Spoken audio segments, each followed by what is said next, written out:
Sebelumnya assalamualaikum warahmatullahi wabarakatuh. Selamat siang Ibu dan teman-teman. Perkenalkan kami dari kelompok 2 akan mempresentasikan hasil diskusi kami mengenai struktur dan komposisi bumi. Hadapan anggota kelompok 2, yang pertama ada saya sendiri M. Syukri Limbong dengan NPM 21130230113, kedua ada Fitri Andaluri dengan NPM 21130230021, dan terakhir ada Imelda Miftah Khairia dengan ujung NPM 21130230037. Adapun pokok bahasan yang akan kita bahas pada materi kita kali ini, yang pertama ada data seismik interior bumi, yang kedua ada kepadatan di dalam bumi, yang ketiga ada suhu dalam tubuh bumi, yang keempat ada struktur internal bumi, yang kelima ada struktur zonal bumi, yang keenam ada komposisi kerak bumi, yang ketujuh ada komposisi bumi secara keseluruhan, yang kedelapan ada perbedaan utama dari elemen-elemen, yang ke-9 ada klasifikasi geokimia suatu unsur, dan yang terakhir yang ke-10 ada sejarah prageologi bumi.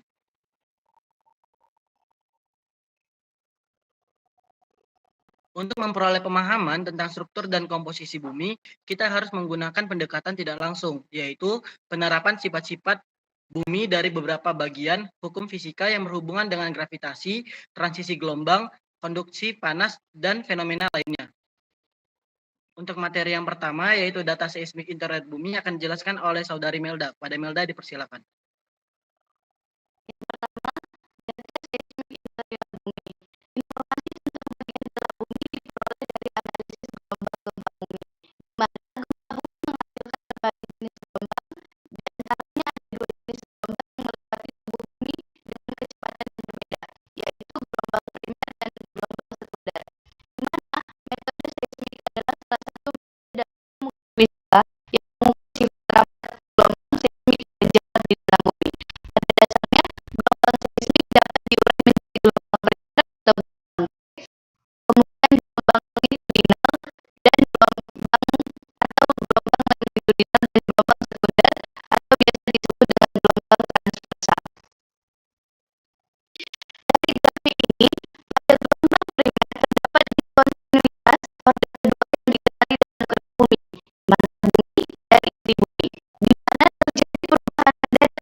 selanjutnya yaitu suhu internal bumi akan dijelaskan oleh Saudari Fitri. Kepada Fitri dipersilakan.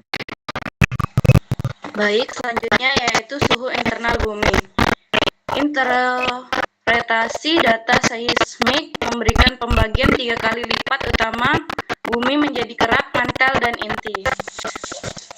Kerak bumi dapat diakses secara langsung dari pengamatan kita, setidaknya di bagian atas, dan terdapat kesepakatan umum mengenai fitur-fitur utamanya. Ia bersifat heterogen dan ketebalannya bervariasi dari satu tempat ke tempat lainnya. Terdapat perbedaan yang mencolok khususnya antara benua dan cekungan laut dalam. Ketidaksinambungan morfologis ditemukan pada kedalaman yang berbeda di lingkungan geologi yang berbeda. Di bawah semua cekungan laut yang dieksplorasi ia berada di antara 10 dan 13 km di bawah permukaan laut di bawah benua. Ia biasanya berada di sekitar 35 km di bawah permukaan laut. Turun ke kedalaman yang lebih dalam sebanyak 60 km di bawah sabuk gunung yang aktif. Bukti menunjukkan bahwa di cekungan laut kita memiliki kedalaman sekitar 4 km air laut yang dilapisi oleh 2% kilometer sedimen yang tidak terkonsolidasi, diikuti oleh material komposisi basaltik 5-8 km hingga ketidaksinambungan morfologis. Selanjutnya, data geofisika menunjukkan bahwa mantel memiliki struktur berlapis, yaitu mantel atas hingga kedalaman sekitar 400 km, dipisahkan dari mantel bawah oleh zona transisi setebal sekitar 600 km. Sifat mantel atas dan zona transisi telah menjadi subjek studi intensif dan spekulasi ekstensif dalam beberapa tahun terakhir. Sekarang didasari bahwa kunci dari banyak masalah geologi dan geokimia seperti asal magma, pemicu gempa bumi, fokus dalam, tektonik global, dan pergeseran benua terletak di mantel atas dan zona transisi. Pada gambar 3.8 yaitu komposisi mantel atas yang disimpulkan di daerah Tameng Precambrian, rata-rata wilayah benua dan wilayah lautan diilustrasikan pada gambar. Selanjutnya, keyakinan bahwa bumi memiliki inti besi mendahului bukti seismik untuk keberadaannya. Ide itu tampaknya berasal dari Deber pada tahun 1866 dan telah menjadi sangat mengakar dalam pemikiran geofisika dan geokimia. Meskipun telah disarankan bahwa inti terdiri dari bahan sama seperti mantel, tetapi dalam bentuk sangat padat. Sifat-sifat inti membutuhkan unsur-unsur kelompok transisi dan hanya besi yang cukup berlimpah. Perkembangan penting dalam pemahaman kita tentang zona transisi di mantel adalah kesadaran akan pentingnya perubahan polimorfik yang terjadi pada suhu dan tekanan tinggi. Ide ini awalnya berasal dari Bernal yang pada tahun 1936 menyarankan bahwa diskontinuitas antara mantel atas dan zona transisi merupakan hasil dari pembentukan polimor olivin bertekanan tinggi. Ia menunjukkan bahwa senyawa analog MgGeO ada dalam dua modifikasi, satu dengan struktur olivin dan yang lainnya merupakan fase isometrik dengan struktur spinen dan kepadatan 9% lebih tinggi. Mantel bawah antara 1000 sampai dengan 2900 km tampak homogen dan mungkin terdiri dari campuran Mg, Fe, SiO dengan struktur ilmen dan Mg, FeO periklas. Rasio FeO ditambah dengan MgO molekuler diperkirakan antara 0,1 dan 0,2. Ringwolf telah menyarankan kemungkinan adanya struktur yang lebih rapat di mantel bawah.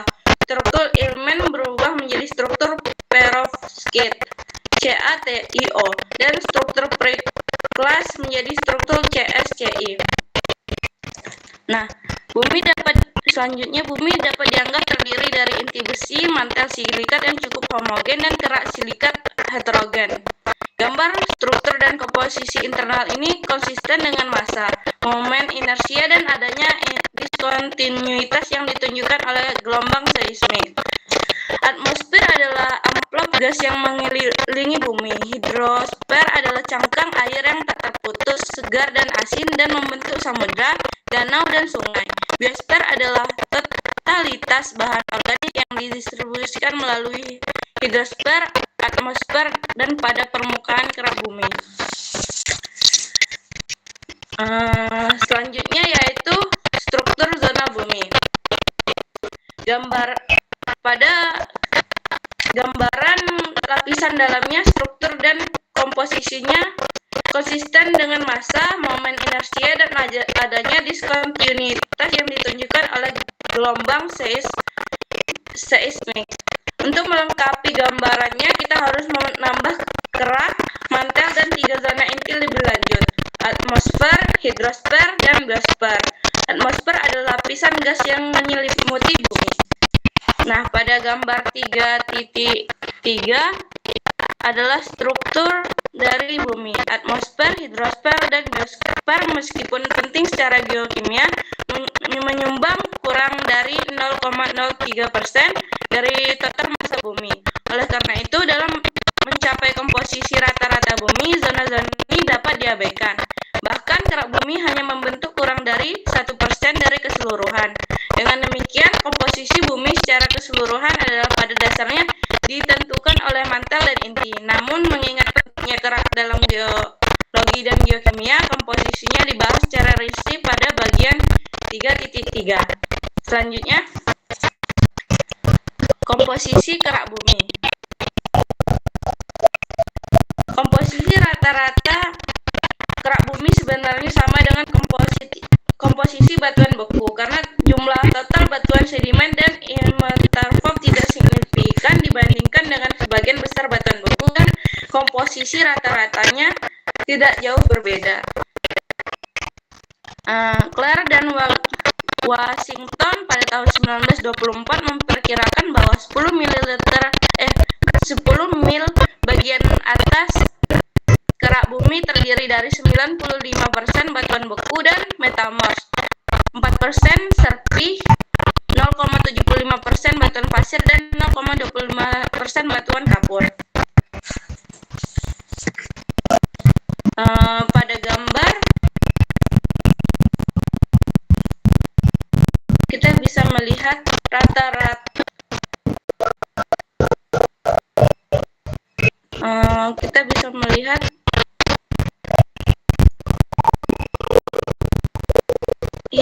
hitung basis CO2 dan H2O. Rata-rata kedua lebih mencerminkan komposisi kerak bumi secara keseluruhan dibandingkan angka Clare dan Washington, karena rata-rata tersebut memberikan pertimbangan yang memadai terhadap wilayah bawah laut. Namun perbedaan antara kedua kelompok angka tersebut kecil. Selanjutnya, pada tabel 3.5 itu menunjukkan jumlah rata-rata unsur dalam batuan kerak dalam gram per ton atau bagian per juta. Selanjutnya, pada tabel 3.6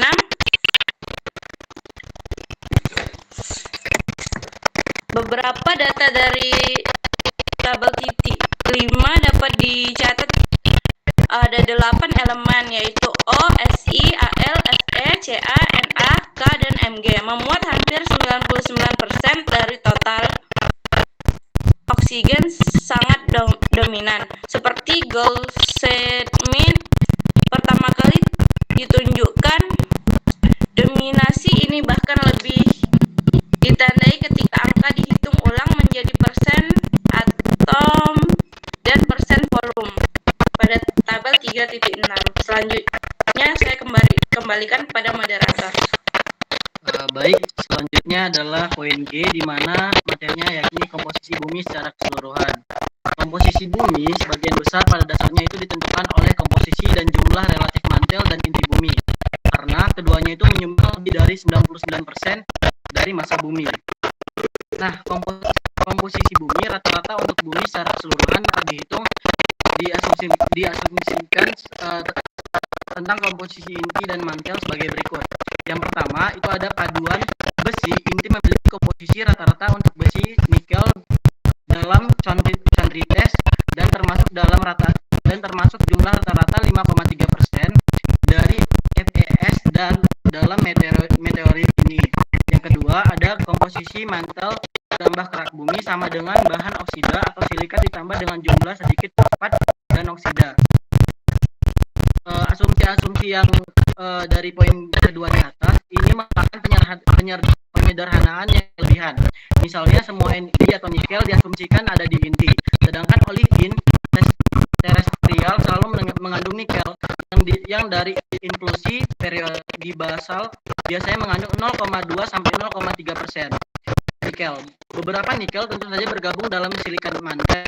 Sekali lagi, asumsi bahwa semua besi sulfida terdapat di dalam inti bumi jelas merupakan perkiraan terbaik, karena sebagian sulfida tentu saja ada di dalam mantel dan kerak bumi. Namun, penggabungan besi sulfida ke dalam inti cukup memenuhi persyaratan geofisika bahwa kepadatan inti luar kurang dari kepadatan besi 10%. Untuk selanjutnya, itu kita akan masuk ke dalam tabel 3.9.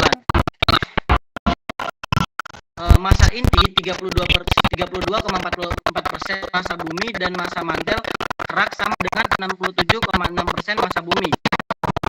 Pada hasil perhitungan ini dapat disajikan bahwa dengan menghitung komposisi sebagian besar kerak bumi berdasarkan serangkaian asumsi yang lebih rumit dan angka-angka tersebut dimasukkan sebagai perbandingan. Mengingat ketidakpastian dan asumsi yang terlibat dalam perhitungan semacam ini, hasil numerik yang tidak diperoleh dan tidak boleh terlalu diberi bobot. Namun demikian, beberapa deduksi signifikan dari tatanan semi kuantitatif mungkin dapat dibenarkan. Hasil penelitian menunjukkan bahwa sekitar 90% bumi terdiri dari 4 unsur yang bisa kita lihat dari tabel Fe, O, Si, dan Mg. Satu-satunya unsur yang mungkin terdapat dalam jumlah lebih besar dari 10% itu juga bisa kita lihat yaitu Ni, Ca, Al, dan S. 7 unsur NaK, Cr, Co, P, Me, dan yang terakhir ada timbal atau Ti dapat terdapat dalam jumlah 0,01 hingga 1%. Jadi, bumi hampir secara keseluruhan terdiri dari 15 unsur, dan presentasi unsur lainnya dapat diabaikan, mungkin 0,1% atau kurang dari keseluruhan. Selanjutnya yaitu ada tabel 3.10. Kelimpahan reaktif unsur dapat dalam kerak bumi dimasukkan dalam tabel 3.10 untuk perbandingan dengan komposisi sebagian besar bumi. Perbedaan utamanya adalah kelimpahan besi dan magnesium yang lebih sedikit di kerak bumi. Nikel dan belerang tidak muncul dalam peningkatan signifikan aluminium, kalsium, dan natrium. Kerak bumi pada tabel 3.10 ini menyajikan data bumi secara keseluruhan. Kerak komposisi rata-rata meteorit serta matahari dan bulan. Ciri yang paling mencolok adalah keseragaman relatif di seluruh bagiannya. Elemen yang sama muncul di semua kolom meskipun dalam urutan yang berbeda. Kelangkaan hidrogen dan helium di bumi dan meteorit tentu saja mudah dipahami. Ketika kita mempertimbangkan unsur-unsur yang tidak mudah menguap, terlihat bahwa besi, silikon, natrium, dan magnesium secara umum berada di urutan teratas dan diikuti oleh nikel dan kalsium serta aluminium. Sehingga jika kita perhatikan nomor pada unsur atom yang ada di tabel 3.10 ini merupakan unsur yang memiliki nomor atom yang rendah, di mana paling besar itu nomor atomnya yakni sebesar 30. Selanjutnya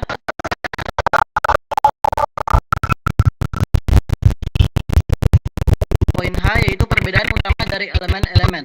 Bumi terbentuk oleh tambahan bertahap planetesimal padat atau benda langit luar biasa yang berukuran dalam meter atau kilometer. Meteorit kondritik mungkin merupakan bagian dari planetesimal yang tersisa dari tahap praplanet atas surya. Meteorit kondritik terdiri dari 3 fase atau kelompok fase yang berbeda, yakni nikel besi sulfida, dan yang terakhir ada mineral silika, atau terutama olivin dan piroksin. Nah, komposisi fase ini dalam meteorit pada dasarnya itu ditentukan oleh keseimbangan dalam sistem Fe, Mg, Si, O, dan S, di mana oksigen jauh melebihi sulfur atau S dan keduanya tidak cukup untuk bergabung sepenuhnya dengan elektroposisi elemen aktif karena Fe lebih melimpah dibandingkan Mg dan Si unsurnya. Sebagian besar mudah tereduksi dalam menjadi logam dan dengan afinitas tersebut terbesar menjadi sulfur.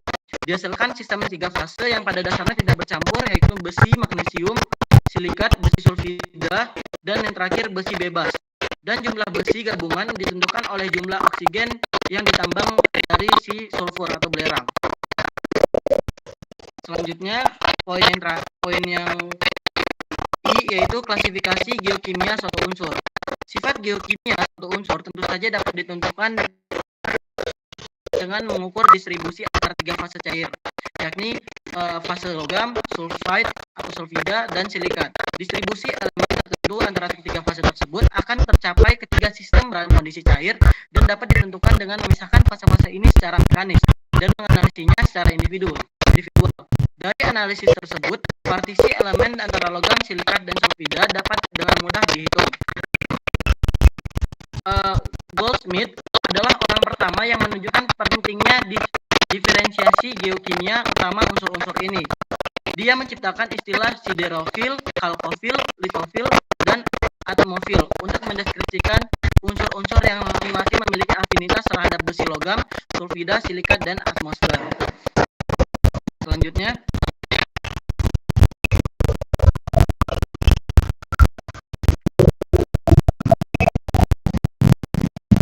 pada tabel yang di atas, yakni pada tabel 3.11, berdasarkan hasil tersebut, suatu unsur dapat diklasifikasikan menurut afinitas geokimianya ke dalam salah satu dari 4 kelompok, yakni siderofil, kalkofil, biofil, dan yang terakhir ada atmofil. Beberapa unsur menunjukkan afinitas untuk lebih dari satu kelompok, karena distribusi unsur apapun bergantung pada suhu, tekanan, dan lingkungan kimia sistem keseluruhan. Selanjutnya,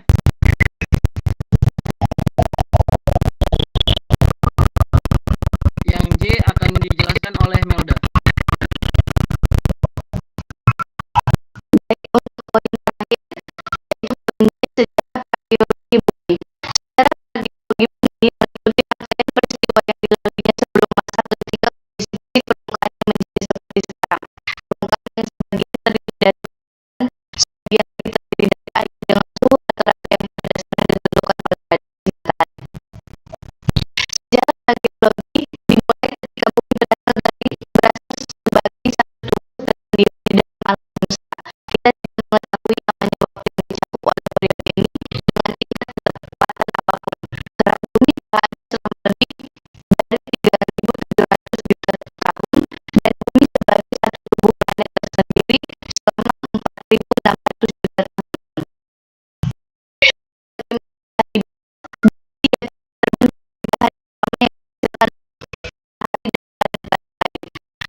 Baik, yang terakhir.